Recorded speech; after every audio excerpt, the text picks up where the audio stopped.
Good afternoon. I'm Bronwen Maddox. I'm Director of the Institute for Government. I'm delighted to welcome you here this afternoon for this In Conversation with Robert Chote.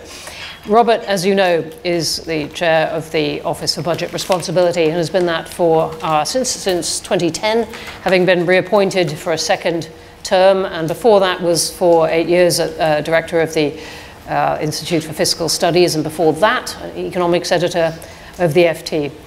And we are delighted to have him here to talk about many things, though the conversation outside was sort of converging on one or two under the headings of independence and Brexit and so on.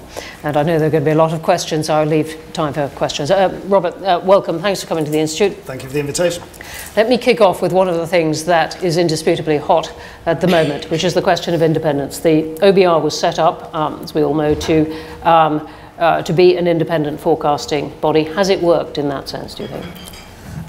Well, others are better judges of that than I am. Independence is very much in the eye of the beholder. I think the way in which we approached it was obviously to think carefully about the formal structures which help deliver you independence, and this has been an issue for us as well as the 40 or other countries that have institutions of a similar type elsewhere. And so issues around your entitlement to information, the processes for hiring and firing people, the way your budget is set, all of those are important things in sort of providing a foundation for independence. But at the end of the day, you demonstrate independence by the way you do the job day in and day out. And there, when I started, I had two priorities in doing that, and one of which was to increase the amount of transparency and the amount of information that is available about the public finances for people who are interested and want to look into that. We can't promise to provide more accurate forecasts. You hope to do that, but you can promise to provide more and better information for people to draw their own conclusions from. And the second element was to put front and centre an emphasis on the uncertainty that lies around almost all the projections and forecasts and judgments that you make. I think it is inherently easier for technocrats to be honest about the degree of confidence and the degree of ignorance with which you have to work than it is for politicians in similar situations who have to engage in what you might call conviction forecasting, which is to stick with a particular view that they've expressed until it becomes so patently obvious that it's not actually consistent with reality that you have to move away from it. It is easier for us as time goes by to reflect new data, to make new judgments and to explain people why we're doing that without suffering that sort of reputational cost that politicians worry about. So I think those have been important elements in trying to establish our independence in people's minds. But as I say, at the end of the day, I'm the last person who should judge that. Yeah. But nonetheless, on that, do you feel there's been any challenges to your independence? No, I mean, we've had, in a sense, I have been surprised that the nature of the small p political working relationships that are necessary in this sort of organisation have been as smooth as they have. Whatever you think of the policies of all the individuals concerned, the chancellors with whom we have dealt have been very straight with us. I have not read news, maybe I haven't been reading widely enough, I've not read newspaper stories with unattributable sources close to chancellors saying that we are clowns or frauds. I'm not sure I would have bet you a large sum of money before taking the job on in the first place that would happen. The professionalism of the officials in the departments that we rely most on for the inputs into the work that we do, which are probably the Revenue and Customs and the Department for Work and Pensions, Debt Management Office, etc., is also a source of considerable reassurance in that. But it's something you can never be complacent about, and you're always trying to demonstrate it as best you can. Let me pick up that point, because as you said, you rely on some government departments very much for the inputs into the models that you're making. Just can you take us through the extent to which you do take government numbers and put them into your models? And are forced to do so. Yes, I mean, this is the difference between the sort of model that we have versus the sort of model you find, for example, in the Netherlands or in the United States with the Congressional Budget Office, both of which are necessarily much larger organisations because they do a lot more of their work in-house. For things like a tax forecast, for example, We do, rather than having all the models and all the intelligence operated internally, we deal with systematically the experts on the particular area of tax in revenue and customs, for example. So if they have sort of good intelligence on what's developing with the data coming in, if they have ideas about how to model the movements in the tax revenues better, we can take all of that into account. At the end of the day, they are our forecasts, so we can tell them what to stick in the machine, and we take responsibility for what comes out of it, and there is nothing that binds those departments to, they can have a different view if they want to, that's no problem at all. But it is, I think, a sensible model to use that expertise across the piece, rather than to basically end up being a 400-person organisation trying to do it all ourselves. Yeah, and you're a 30-person organisation. We're a 30-person organisation, so we're slightly smaller, I think, than the median institution of this type. Absolutely worth remembering.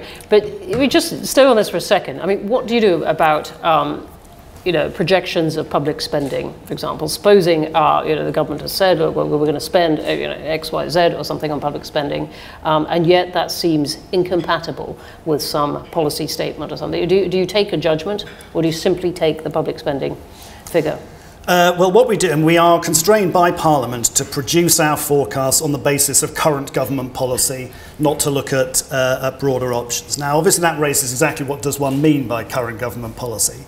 It doesn't mean government policy objectives, because clearly one of the government's policy, it is the government's policy to balance the budget by the mid-2020s. Yeah. It's our job to see whether they're on course to do it. So that would be ridiculous if we took it at that level. Same applies with the migration target. It's not in their direct ability to deliver tens of thousands migration, and we haven't assumed that that's happened. But obviously where the government does have the power to set the details of policy, for example, on the generosity of particular bits of the welfare system, tax rates and thresholds, the sorts of gilts it wants to issue, then that is concrete policy and we can take that on board. So focusing in particular on public spending, you can distinguish between those bits of public spending that you actually generate a forecast for based on particular policy settings, and that's obviously true for most of the welfare system. Then there's also, you generate a forecast for debt interest spending based on the stock of debt, what's happened to interest rates, what's happened to inflation, etc., etc.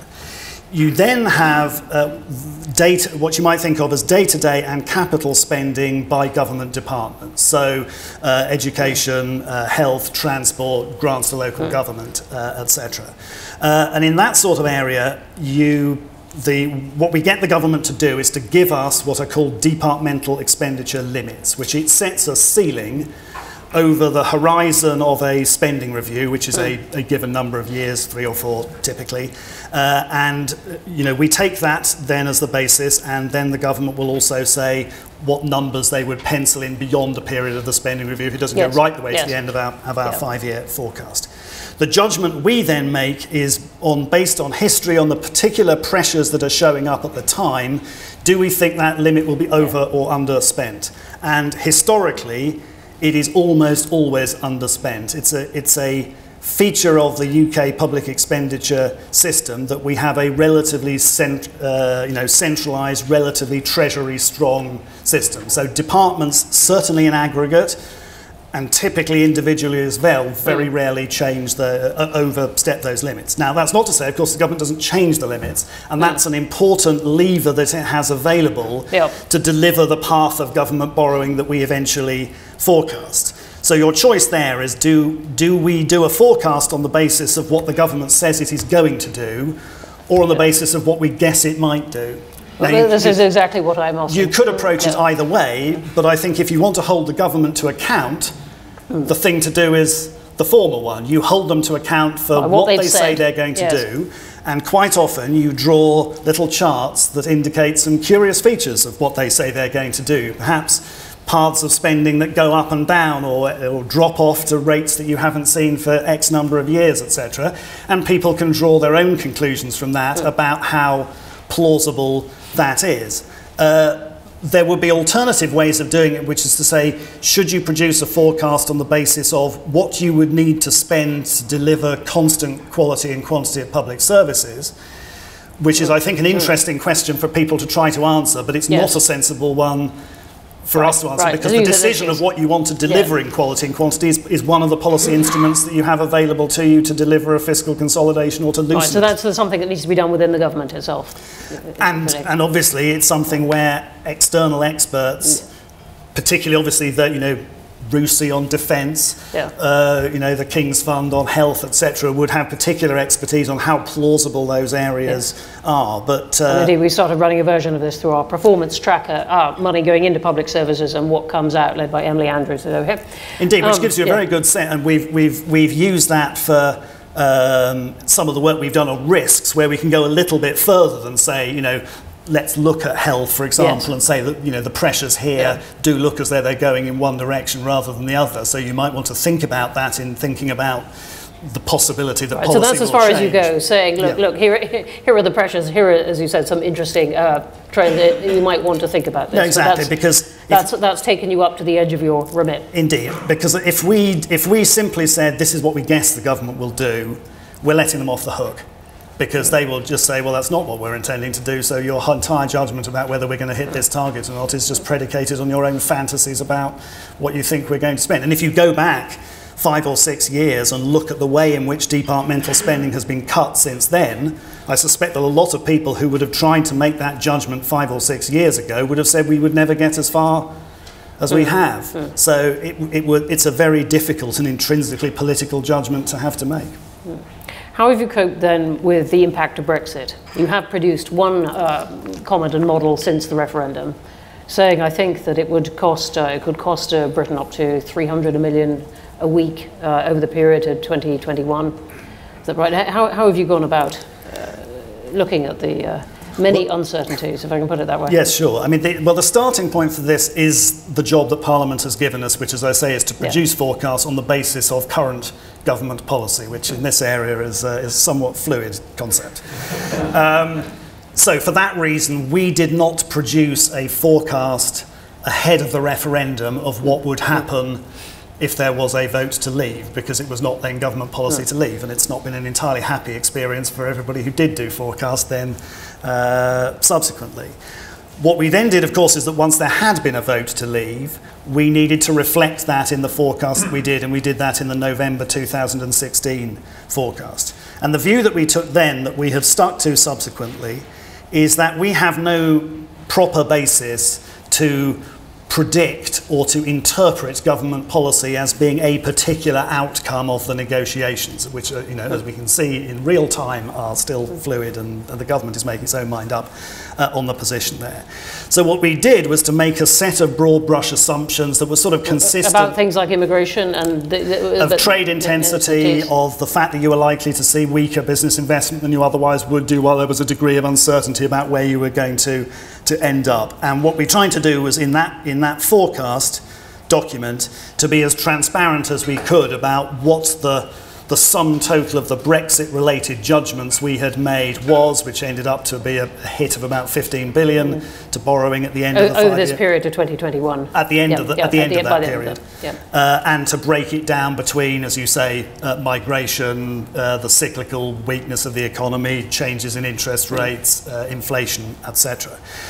Now, starting where we are now, we're still not in a position to tie it to any more precise outcome, because we still don't know what that outcome will be. And eventually, of course, when the government has something that it's ready to present to Parliament, we'll then be able to say, well, this is now clearly expressed government policy, and we can incorporate this in the forecast that we do.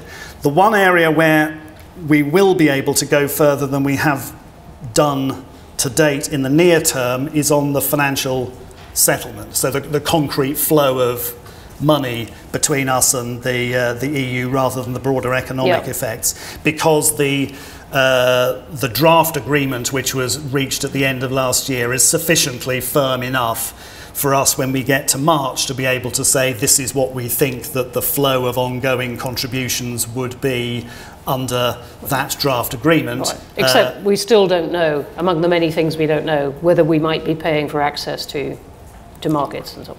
No, so that additional, what you might additionally want to spend, but the settlement in terms of, the period over which you continue to contribute as a member, the reste à liquider, which is a sort of the remaining money for commitments that have already been made. So there's, and then you have some broader liabilities, like things like pensions, where you can take that. Then, as you say, there is an additional policy decision that the government has to make about what voluntary additional contributions does it want to make to participate in particular things. There will then be other decisions it has to make about there is money that the EU spends in the UK.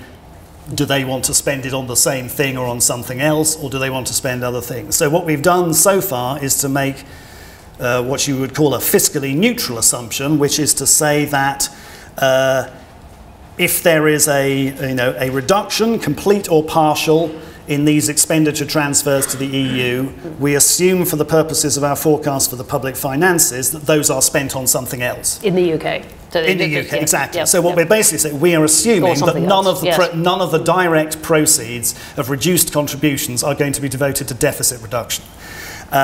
So that is... So any Brexit dividend... That's right. Go so if there is a reduction in the contributions that we make and the government chooses to spend it on the NHS or some form of agricultural support, that won't make our public finance numbers look worse, because we're assuming that that will be spent. Obviously, when we get close to the time, the government will need to be more concrete about that. It'll need to decide whether and by how much to increase these departmental expenditure limits we were talking about in order to incorporate that. But that seems a sensible basis to proceed on at the moment. And what we'll be able to do in March is simply, rather than what we do at the moment, which is to say, let's do a forecast based on what we would be contributing if we remained a member, and just assume that at some point we stop paying it to Brussels but we start spending it on something else. We'll have a rather, more intricate chart rather than just a sort of cut off from one to the other at an arbitrary point. And I'll come on to what we might spend it on in a moment. What's your view of the past week's row about the independence and neutrality or otherwise of Treasury models? It's not been a happy period. I think it's fair to say that there's clearly a logical case for having a good study done of the economic impact of the different models that the government, or the different potential outcomes. It seems to be an understatement, but anyway. That the government is thinking of looking at. And I think there's also a case for saying that in the current environment, it's not entirely surprising that if you do a lot of that work and you circulate it around government, it's not entirely surprising that it leaks and gets into the public domain. So I think in an ideal world, you would have embarked upon this exercise in the hope and expectation that you end up with a published project outcome that can be shared with the public in general, as well as within. And then if people disagree with it, they can say why they disagree with it and take the models apart and so on. Exactly. And I think that the Institute is very firmly in favour of publishing these models, in case you're in any doubt at all. Yeah, I would distinguish slightly between the models and the broader judgments. As with macroeconomic forecasting, it's easy to get hung up about the idea that the interesting results of these things are driven by models. So some people have this idea that there's some sort of vast neoliberal supercomputer in the Treasury basement that generates particular results, etc. Almost all the interesting results you get out of thinking about the outlook for the economy, about thinking about these sorts of issues of the impact of different Brexit scenarios, is down to the judgments and the assumptions that you put in. And those are things that whoever does that work, if it was the OBR, and I don't think it would be sensible for us to do it, if it was done outside, if it was done within government, no one should take those sorts of results entirely at face value. What you want to do is to say, what are the key judgments and assumptions that are driving this result, and how sensitive are the numbers that you get out at the end to exactly what those assumptions are. So I hope that as and when this does all become public, at the moment I know no more than you read on BuzzFeed, that will be a key part of the explanations out there. It's not, whether it's 2, 5 and 8, is only interesting up to a point. It's the, well, what is it that's actually... Have they assumed a US trade deal? How sensitive is trade with Europe to getting slightly more difficult or expensive, exactly, that kind of thing? Exactly.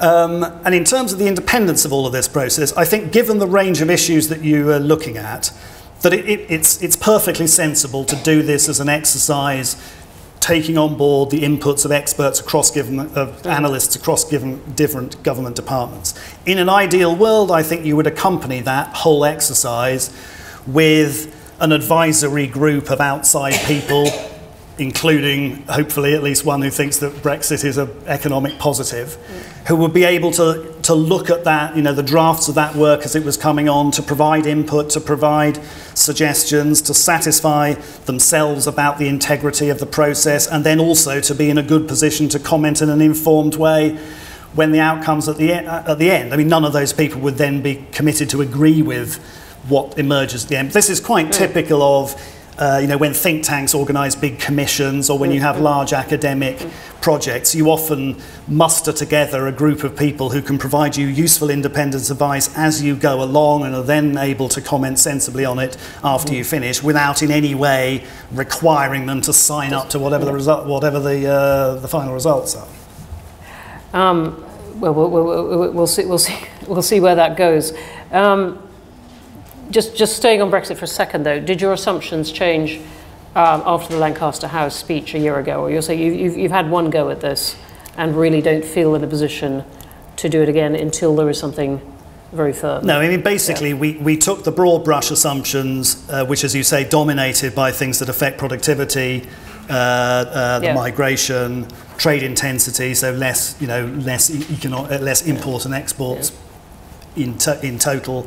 And we did that in November 16, and we haven't updated that yet. And I think the sensible thing to do is to wait until there is a clear, a government position upon which we can then incorporate. And then obviously what we will want to do is to be as transparent as we can about where that has led us to change the assumptions that we're making already, and how much quantitative impact that has. It isn't that long since you produced your comments on productivity ahead of the autumn budget, which then so dramatically constrained the Chancellor as it was presented. So, all right, not that much time has gone by, but on productivity, what are you looking at now? I mean, that had a lot of impact, obviously, on projections about growth and where the UK was going to be in some years' time. And what are the kind of questions you're looking at in the year to come? Well, as you say, that was an exercise in really taking a step back and looking at the performance of productivity growth in the UK over the period since the financial crisis versus the decades before. It's not actually clear that the break-in pattern was bang on the financial crisis. There's an argument for saying that actually it was showing up before then. And basically, there had been a variety of explanations for why productivity growth should be so much weaker than it had been prior to the financial crisis. And in the early years when we were doing this work, a lot of those explanations were tied very clearly to temporary consequences of the crisis itself. But as time has gone by and the period of weak performance has gone on further, it's less plausible to pin it on temporary things that are going to reverse relatively quickly. And you're left in a process to which you can apply only limited science of saying how much weight do we place on this very different weak performance that we've seen since the crisis versus the earlier stronger period. Now, there are some economists who basically take a more pessimistic view that what we've seen in the last few years is the new normal. So there's the sort of the Bob Gordon view, which is fundamentally we've had 3 industrial revolutions and that's your lot. So therefore don't expect to return to more vigorous... For all the discussion of the digital revolution and all this kind of stuff. Exactly, he says, well, that's actually not helping. The best is in the past. The best is in the past. And there are those who say, well, nothing fundamentally has changed. Why should we now suddenly be that much less productive? We're going to end up going back to the past. So not entirely surprisingly, we've ended up somewhere between the two of those. I think that the combination of the fall in unemployment and evidence of labour market tightening and the fact that you are gradually seeing expectations that interest rates will begin to pick up are both things that you would expect to be a stimulus to higher productivity growth, and therefore we are expecting that, or we are assuming that, and that's why we're staying at the gloomy end of the spectrum. But there is enormous, because nobody really understands the productivity puzzle, there is enormous uncertainty about that, and you have to make the judgment as best you can. It's also, coming back to your earlier points about Brexit, going to make it very complicated even after the event to judge what the impact of Brexit has been,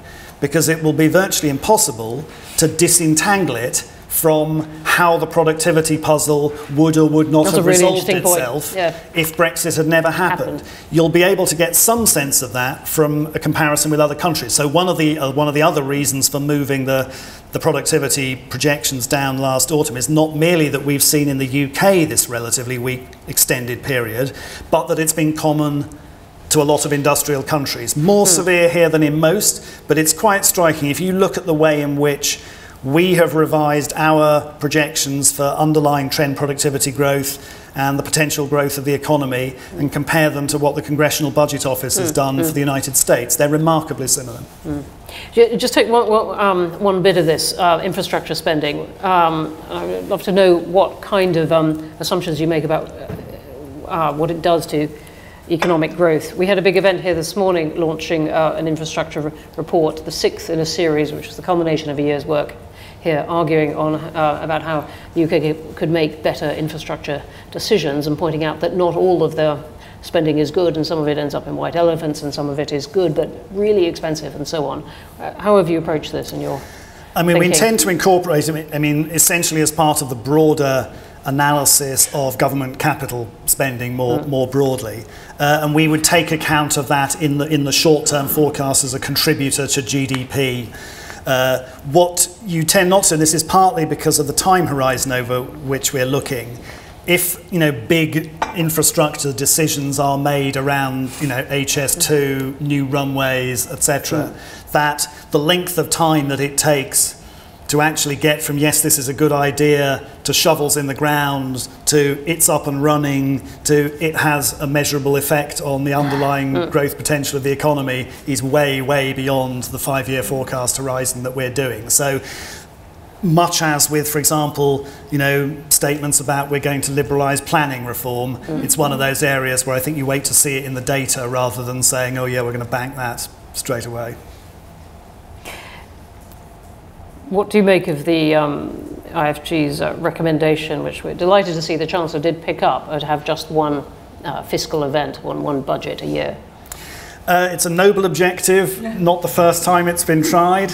I think only time will tell is the short answer. I think that sounds like scepticism.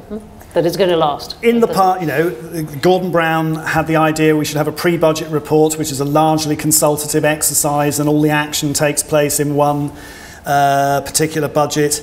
At the end, it didn't take long before it boiled down to you have two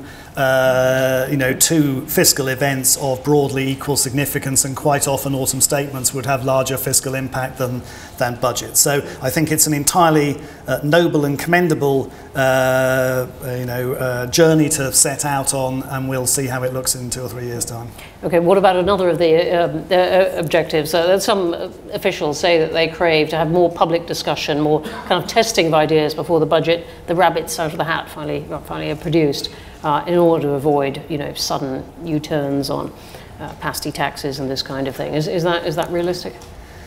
I think, again, it's something that's always worth going in that direction when you can. Obviously, when I was at the IFS, we had a big exercise on the Merleys Review, which was a whole argument for saying one ought to think in long-term, holistic sense about the design of the tax system, and that should inform budget judgments. There are obviously some budget decisions that you cannot surface publicly beforehand because the people's behaviour will respond and adjust to it.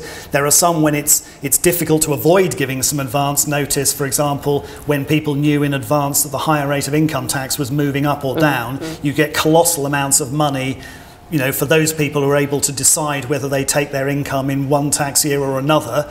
people respond very efficiently to those sorts of incentives. So it's not always a good idea to be upfront about those sorts of things, but clearly in terms of the longer term structural discussion of the tax system and the idea of having a strategy, a vision of where you want the tax system to be going, and getting public buy-in for that, the more the better. Do you think the government's ability to collect tax is in trouble? Just extending this conversation a bit, and I'm thinking particularly of corporation tax and the debate at the moment about whether you can get large corporations to recognise an obligation, if you like, to one country rather than another, or to their I think there are always an area. I mean, this is an area that in the Fiscal Risks report back in July, we looked at a number of areas of the tax system where there is uncertainty and risks around how much you can raise in the future, and that's one area. There are also issues like what you get from fuel duty and tobacco duty because of changes in technology and of consumer tastes, etc. What's alcohol duty? There are changes in trends behaviour there. Aggregate drinking, people drinking more gin, which take as a good or a bad thing depending how you look at it. Then the other one, which has been very live in the last few years of our forecast, has been in corporations, which is people, being companies and taking their income in the form of dividends there, where it's partly because there are tax advantages to doing so, but also because for many people that's a more convenient way to work given the nature of work now. But that's had they're becoming quite more large self-employed and quantitative effects. And it's something where, for example, we've also seen the broader national accounts are now showing that, there were big revisions in the last set of national accounts because people's dividend income was clearly a lot bigger than the ONS had anticipated, which also meant that companies weren't salting away quite as much money that they weren't then investing than people had anticipated. So these sorts of revenue sustainability issues are important in their own right, but also they can tell you that there may be things going on in the makeup of income and spending in the economy that aren't immediately obvious. Let me ask you finally a point that Andy Haldane made, who's the chief economist of the Bank of England, made here last year, and it was in the context of Brexit and the referendum, but it was to say that, look, economics has really got a problem, which is in sort of communicating itself to people, or politicians have a problem communicating economics to people. One, they may not be interested, or two, they may say, look, you're talking about national aggregates that have got no kind of resonance with me, and that doesn't, maybe the country is gained from immigration or trade or something, but I personally haven't. And he made a pitch for the difficulty of his profession, if you like, in making its arguments. Do you have a view on this? I can see where some of that's coming from. I mean, part of the concern of some economists is obviously that they all assume that when forecasters get blamed for getting everything wrong, all economists are labelled with that these people couldn't work their way out of a paper bag. Look, they just keep getting this stuff wrong. Of course, an awful lot of the economics that economists do doesn't have anything to do with macroeconomic forecasting. So that's an important point to bear in mind. As you say, there are then issues about how does this translate to real people's lives? What are your measures of, what we're getting out of the economy, so people will look at well-being and happiness as well as things. The idea, I think there is some magic index as an alternative to GDP that will tell you everything you want to know is for the birds. You need to look at, the numbers and the information, qualitative and quantitative, that you look at depends on the questions that you're trying to answer. From the perspective of those of us in the forecasting profession, I come back to this idea of the fact that you just need to be clear about what the uncertainties are. The fact that it is very difficult to do this, and that you always end up having to say, well, things didn't turn out quite as we anticipated and we've moved on, is not a reason to throw your hands up and say the whole exercise is a waste of time.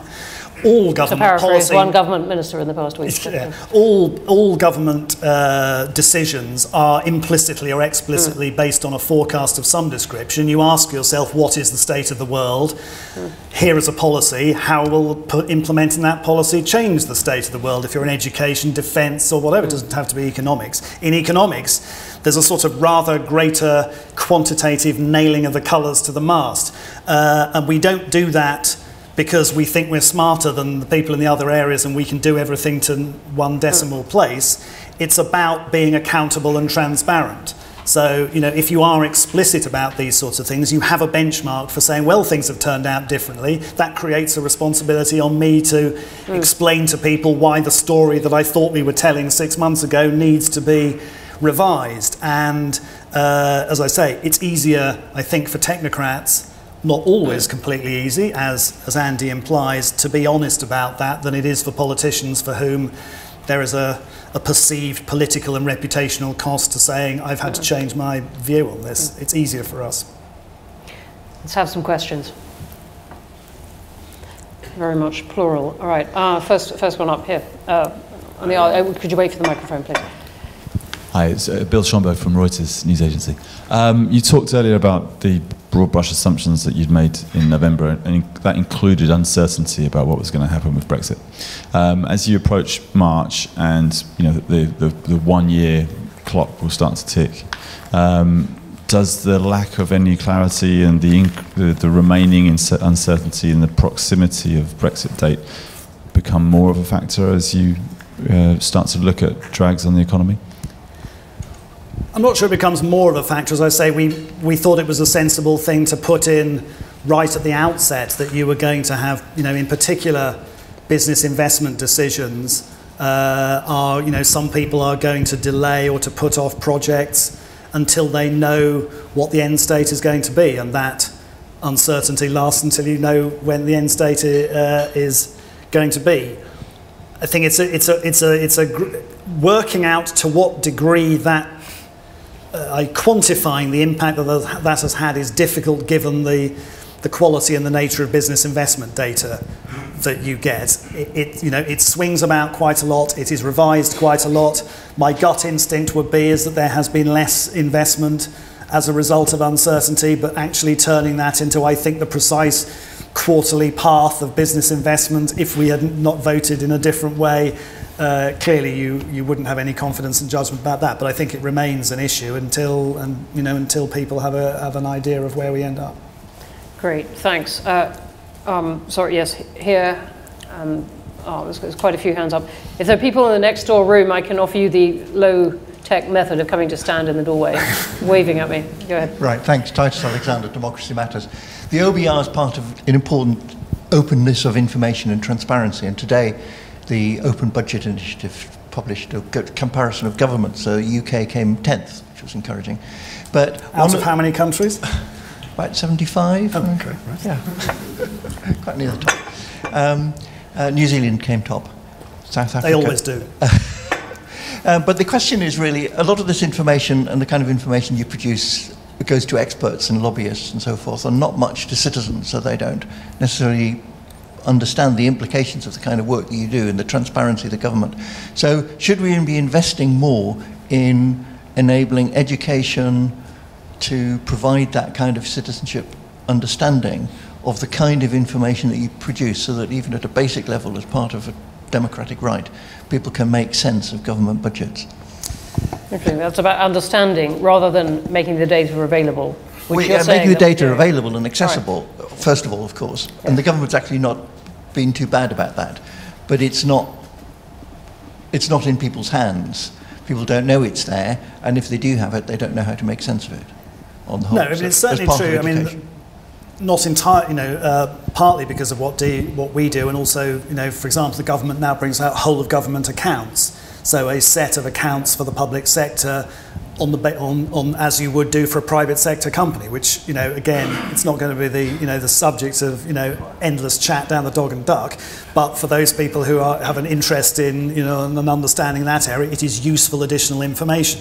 And as I say, we have put out a lot more, and we publish a lot more information than was published by the Treasury in the old days, and we try to be responsive if people ask us whether we can publish something that we don't already do. I think what you inevitably find to do, and this, with apologies to those of you who read them regularly, leads to the increasing length of the documents that you produce, is that obviously the world is made up of groups of people who are terribly excited about local government numbers, who are terribly excited about student loan numbers, who are very excited about alcohol duty numbers. And satisfying those audiences for their own particular interests can end up with a product that it becomes harder and harder for any one person to sort of say they want to distill this. What we've tried to do is to produce material, that aim, for example, more at a student audience, so non-technical summaries, material where, crucially, because we're trying to demonstrate that the material we put out is based on our professional judgment and not politically motivated wishful thinking, we put a lot of emphasis into explaining why the numbers are different from the last time we published them, so that people know that there's nothing suspicious about going from one to the other. But a lot of sort of non-technical readers are actually not interested in how it's moved. They just want the picture of how it is today. And that's something where, frankly, with an organisation of 30 people, the sort of deadlines you confront when you're producing material to accompany a budget, you can't, produce the really short, crisp stuff on exactly the same deadline as the rest. We would do it afterwards. It would be lovely if, you had the sorts of resources to be able to do that more systematically. Clearly, the Bank of England, which is, has a lot more resources than we do, is able to devote a lot more person hours and technology to infographics, videos, and all that sort of stuff, which we're not, unfortunately, in that market. But it's an area where, both in this job and IFS as well, we've seen that as a key part of the role, is to try to make this stuff as available as and accessible as possible. But there is a limit to how far you can go with it. Thanks very much. Here behind, and I'll come to the back of the room. Third row. Hello, Gemma Tetlow from the Financial Times. Robert, you said you didn't think it would be sensible for the OBR to produce Brexit scenario forecasts. I know in the past that you've said, obviously, you've got 30 people and there's a limit to what you can do with the manpower that you've got. Are there any other reasons, apart from resources, why you think it would not be sensible for the OBR to be playing that role? Well, I think there are two things. One is because we are constrained by legislation to only produce on the basis of current government policy, doing the policy options is something it's not clear we could do. I think partly it was because of the nature of this particular piece of work, is that it's not just a macroeconomic forecast and a fiscal forecast. Judging from what I've read about it in the newspapers, there's also analysis of sectoral implications and regional implications, all of which are important, but they're not our area of specialism, which is why, as I say, that you can see the case for bringing together a range of skills across given government departments to go in that, rather than have a body which is fundamentally focused on doing a public finance forecast and the sort of macroeconomic forecast that you need in order to do a public finance forecast, rather than this exercise, which, as I understand it, is designed to help a much broader range of policy decisions than simply a judgment about the public finances, which is our core business. Great. Right at the back, in the middle. I'll come right. We've got time, I think, to get in. Simon Judge, Government Finance Function. Could you say a bit about your scrutiny by Parliament? How does that support your independence? Yes, the core publications that we produce are formally laid before Parliament, so there's a set of requirements there. We are obviously regularly quizzed by the Treasury Select Committee on the recent reports that we've produced, and at slightly lesser frequency by the Scottish and Welsh parliaments as well. And that can be, that's a useful exercise. It's an important part of our accountability. The Treasury Committee also has a veto power over the appointment of myself and my two deputies, and similarly the Chancellor can't sack us without them having that approval. So it's not just the confirmation hearings without teeth. This, in our case, it does have teeth. I think there's an interesting question, though, as to whether Parliament more broadly makes the use of the analysis that we produce as it does. I think talking to similar organisations in other countries, some of them have more engagement with a wider range of parliamentarians rather than the particular focus through the Treasury Committee. I must admit I continue to be slightly frustrated with, just the symbolism of the idea that you have a budget statement in Parliament, the Chancellor sits down and the leader of the opposition stands up and responds immediately.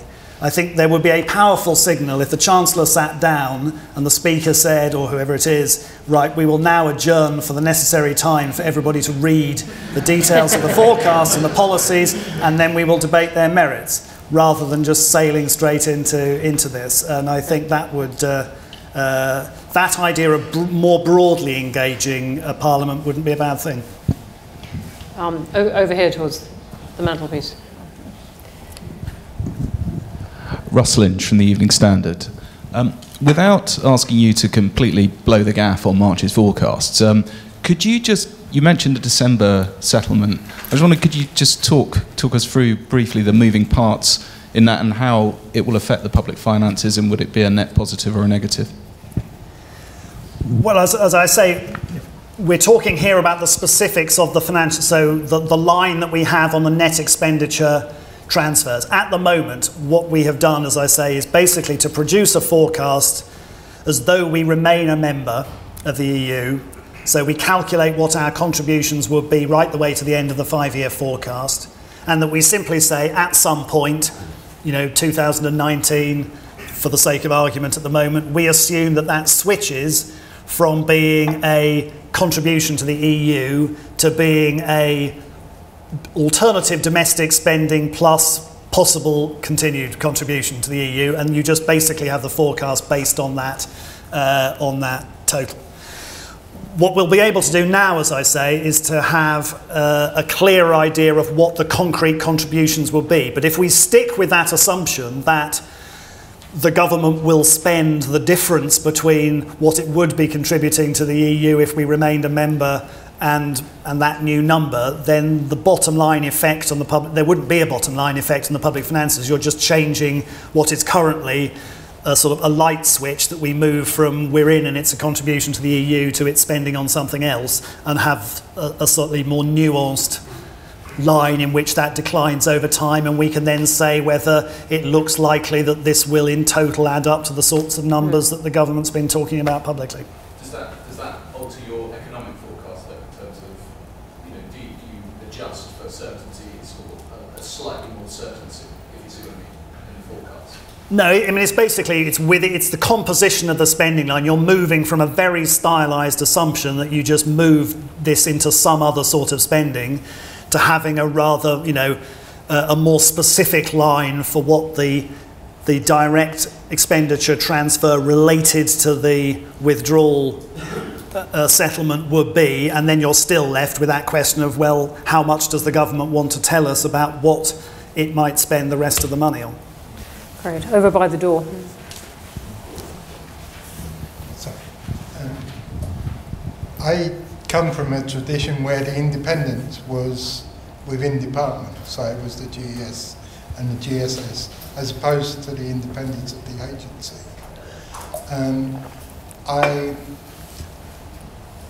Maybe it's my tradition, I much prefer the first to the second, and sort of advise the Permanent Secretary not to set up an independent Bank of England, but I'm wondering, the reason for this is, do you think it affects the quality of what I would call projections, you would call forecasts, because you're further away from the developments and monitoring of this? Because from outside it looks like you have some sort of systemic faults in yours. Currently you're underestimating the improvement in public finances. Thank you. Thanks so much. Would you like to say your name? You don't have to. Bill Wells. I used to be in the employment department. Thank you. I think there's an interesting, because it can go in kind of two ways here. One is you're right that we are not as directly involved in the monitoring, and it would be the same people who were doing the monitoring and doing the forecast in the model that you would describe here. That is not, that doesn't always work perfectly as well. And so you've got the trade-off between that greater degree of distance versus the fact that we're now able to inject a greater degree of challenge into looking at those numbers. So a good case in point in your old bailiwick is that we've produced a forecast we produced a document last month looking at the forecasting of universal credit expenditure, where I think that is a good example of where it is useful to have external challenge and scrutiny from outside. This is a very, very difficult thing to forecast, as you know, moving in the transition from one system to another. It's like, as I always liken it to, it's the tightrope walker walking from one relatively stable bit of earth to another. When you have one stable system, it's relatively easy to forecast. The stable system at the other end is relatively easy. Getting between the two and understanding what's going on in that is not at all straightforward, which we are finding with universal credit. But I think that report, again, not going to be the subject of detailed discussion down the dog and duck for everybody, but the process of going through that, of talking to the DWP people about challenging, about them coming back on suggestions, is actually probably more productive than having either one of us try to do it on our own. Great. But I think that, I can see your point, and it would vary, I suspect, from area to area, and from some of the livelier, less groupthink prone group parts of government to some where it might be in the other direction. Great. Here in the front. Thank you. Vicky Price, former Joint Head of the Government Economic Service, so I have some sympathy with what Bill's just been talking about. But my question is on migration. Because, in fact, I always quote the OBR work on how if we drop below a certain level of net migration a year, that leads to higher debt to GDP ratio, higher deficit to GDP ratio, low productivity, and therefore lower growth. And I can quote that until I'm blue in the face, but of course no one is listening, certainly from the politician's point of view. You got anything to say about the sort of scrutiny that you've had on this, whether what you produce is actually listened to at the end of the day? To make a difference, because we like you being independent so that these things can have an impact. And it's very frustrating in this particular case, it doesn't seem to. I don't know, and I think the thing you obviously have to remember with migration is that this is a broader, there are a broader set of policy objectives that government has in this area than directly its impact on the public finances. And it is our job to say what we think that the impact was likely to be on the public finances. It is not our job to judge from that whether we think that a particular regime or target for migration is sensible. You're right in the sense that, this is a fairly typical outcome. You'd find the same thing again with studies in the United States, that net inward migration tends to be net positive for the public finances simply because net inward migrants are more likely to be of working age and therefore relatively high taxpayers rather than consumers of spending than the existing native population. However, as you know, a lot of the concerns around migration are not around the aggregate effect, but around the particular pressures that it can place on public service provision in particular areas of the country, which is a very important issue, but not, again, our job is to look at the aggregate public finance projection. So I think, people do pay attention to it, but I'm conscious that, we have a direction of impact in the public finances, but that is not and should not be the driver of overall policy decisions, which spread over a much wider range of concerns and issues. There you go, the front row here. We've just got a few minutes more.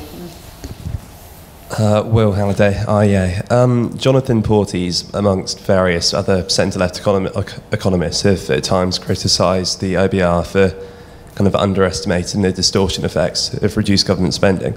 And so, in light of this, what would the implications for the OBR be for a Corbyn-led government, and in particular a McDonnell-led Treasury? Well, as I say, one of the issues which has been twice considered since the OBR came into being. It was considered when our original legislation was being designed in 2011, and it re-emerged again at the end of the 2010 to 2015 Parliament, was whether we should explicitly look at the policy platforms of opposition parties and run the slide rule over those and produce an estimate of their impact. And on both occasions, Parliament has taken the view that we shouldn't do that. The argument most often put forward is that it would drag us even more into highly party politically contested territory than would otherwise be the case. The example, the international example where the alternative approach is taken with sort of the greatest depth and thoroughness and professionalism, I think, is the Netherlands, where our opposite number, the now unfortunately named Central Planning Bureau, although they only use the initials these days, does a study of all the policy platforms of the different parties in the run-up to an election, and assesses, what the impacts would be on growth, on the public finances, on a variety of other indicators of interest. I mean, it's a hugely impressive piece of work, which last time they did it took 80 people, full-time equivalent 3 months to produce. So it's way away from anything that we would be resourced to do. So I will have to wait until such time as there is an alternative government, and we have those policies. And so just to extend that, if there were a Corbyn-McDonnell government in place and said we're going to renationalise stuff at that point, but not before, you could start. Absolutely, and it would be down to their fiscal events. So, an alternative government arises, they will then decide to have a budget, or either immediately or on the usual timetable, depending on how they want to do it, and then we will go into exactly the same discussions that we had, obviously, as we did when we had the transition from the coalition to the current government, and you addressed it at that point. I mean, on some of those broader policy questions, I mean, it's worth saying that we can only incorporate policy changes or policy announcements or changes into the forecast when they are sufficiently concrete and firm and clear, and the timing is clear, for us to be able to do that and to be able to produce a forecast on a year-by-year basis. So airy statements of we're going to sell something or we're going to buy something don't get in until we have a clear idea of what the timescale is going to be. We need dates and we need numbers. We need to put the numbers on a date. Let's squeeze in one more. Did you want to? All right, over here, and I'm very patient. Anthony Rubin from the BBC. How close have you come working late into the night to saying, actually, what Parliament's asked us to do going into the 4th and 5th year involves such profound uncertainty that really we can't say anything coherent about it? Okay, thank you. And let me take this one in the What second, about whether, should we have a forecast horizon that goes out as far as 5 years? Yeah. Well, again, it's not our choice because we're required by the legislation to produce it over that period. I think it's understandable that, given that's the duration of a parliament, and that typically you would have public expenditure plans set out over a 3 or 4 year horizon, that's a sensible time horizon over which to look. I mean, one of the issues obviously is, how firm are the policy commitments at the end of that. So, the government can decide that it's going to have a tightening of. This is a fairly typical pattern. I've called it the Augustinian feature of this, is that the governments often announce budgets that give away money in the near term, but then say, don't worry, we're going to take the money away at the end. And of course, as the forecast moves forward year by year, years 4 and 5 never come. And that you can see that pattern. We've highlighted it in a couple of our WEOs and a couple of things there. So, but I think our job there is to highlight that, not to just ignore it. And so I think that the rigour that this places on the government to be clear about what its policy is over that sort of horizon is useful. And I would distinguish it, and this is the distinction we make, and I know Bill would make it in a different way, between the forecasts we do over a 5-year period. Now, those are conditional forecasts. They're not our best guess of what is going to happen. They're our best guess of what would happen on the set of government policies as they are stated at the moment. So We assume, on the grounds that it is government policy, that fuel duty will rise in line with inflation. If I was doing an unconstrained forecast, I would assume that fuel duty never rises in line with inflation. The projections over a longer are inevitable. So we do projections out to 50 years over periods in which most government policy is not defined, and that's necessarily more stylised. You're making assumptions about the shares of GDP you spend on things, but you can still say useful and interesting things, for example, about the evolution of student loan policy. And what we're also very careful about is if the government announces, policy measures that shift money from one year to another, you can easily do a 3-year forecast. You make things look very nice in years 1 to 3 by basically shoveling money that would have been in year 4 and 5 into years 2 and 3. When that happens, we make sure we do a long-term projection so you catch the full impact of that over time. So I think there's a virtue of having a longish horizon as long as you are upfront about the greater uncertainty that inevitably applies. So one of the ways we can demonstrate that is with fan charts which show what the average error is at a 5-year horizon, which not entirely surprisingly is greater than the average error at a 2-year horizon. Really interesting answer. If you can make it a micro question, we can get it Thanks. in. Benedict Brogan from Lloyds Banking Group. I just wondered if you could reflect on the state of institutions. It's very fashionable to attack them or delegitimise them at the moment. Does that worry you? Is that just a natural byproduct of a febrile political debate, or what should institutions be doing? I think all institutions, and particularly in the current environment, having those sorts of attacks and that sort of picture of an environment is entirely what you would expect. I mean, certainly as regards the civil service, I mean, our staff, I'm not a civil servant, our staff are enormously professional individuals with huge integrity. I think it's important also, though, to be aware of what people's responsibilities are. Civil servants are not members of independent think tanks. They're there to support the government of the day in doing what it wants to do. They're also there to, departmental civil servants are there to help their ministers argue the cases that they want to argue within government, and that's entirely appropriate for that to happen. And so I think, as I say, when it comes to the outputs of things like our forecasts, of things like this Brexit study, I would no way say, how dare you question this? We're an independent body. I would say we're an independent body. Precisely the point is, do come and question this and explain as clearly as you can what are the judgments that you've made, what are the assumptions that you have made that leads to the results this comes up with, how would it look different if you made those different.